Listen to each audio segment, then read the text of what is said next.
to provide a perfectly legal service in this country, a perfectly legal health service that women need. So we've got a chant that says, stop your hatred, stop your violence, pro-choice women won't be silent. Stop your hatred, stop your violence, pro-choice women won't be silent. Stop your hatred, stop your violence, pro-choice women won't be silent. Woo! So with that, I want to bring up a very important word organizer, Danielle Norwood, who is also a student at Pacific Oaks College. Please welcome Danielle. Hi everybody, I'm Danielle. I'm an organizer with Word here in LA. You know, sisters, we came out for a lot of different reasons today, but we're all here because we're ready to fight back. We're making history today. So thank you for coming out, thank you for sharing your stories with us, and thank you for standing up as part of the new fighting movement to defend women's rights and to fight for full equality for all people.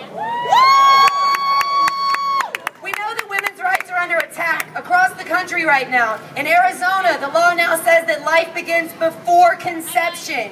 2 weeks before you get pregnant, you lose the rights to your own body. In Mississippi, I was born in Mississippi. There's one clinic in the state of Mississippi that provides abortion services. For a lot of women, that's a whole day's drive. They're trying to shut that only clinic down. Even birth control is under attack. We've seen a record number of anti-woman laws introduced across the United States. These attacks are ridiculous. They defy science. They go against all medical knowledge. They're inaccurate. They're nothing more than ignorant, vicious attempts to restrict our most basic right, the right to control our own bodies. So we won't be pushed back. We will never go back to the days of back alley abortions and social inequality. We're going forward until we win full equality for all. So we're here to celebrate the rights that we've won.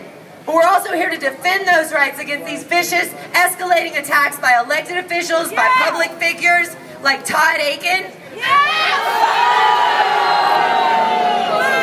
When Akin made that outrageous statement about women not getting pregnant from legitimate rape, thousands of people signed Word's petition calling for Akin to resign. He doesn't understand basic human reproduction. He thinks he can deny women our right to safe, legal abortion and the health care we need, despite his total lack of understanding. He's not fit to serve. Akin must go. Some people say that it's better if Akin remains in office because it gives the Democrats a better chance to win in Missouri. In fact, the Democratic Party paid $1.5 million to help Akin win his primary in that state.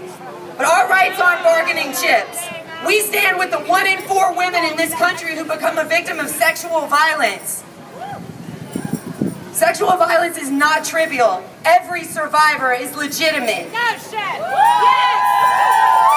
We will not allow the 1 in 4 women who experience sexual violence in this country to be attacked by politicians because their rights stand in the way of political gains, whether it's banning abortion or trying to win an election. So a lot of us put our trust in the Democratic Party. We're told that voting for Democrats is the way to fight for equality, but they've compromised and sold us out. When Republicans demand budget cuts, the programs that we depend on to survive are the first to go.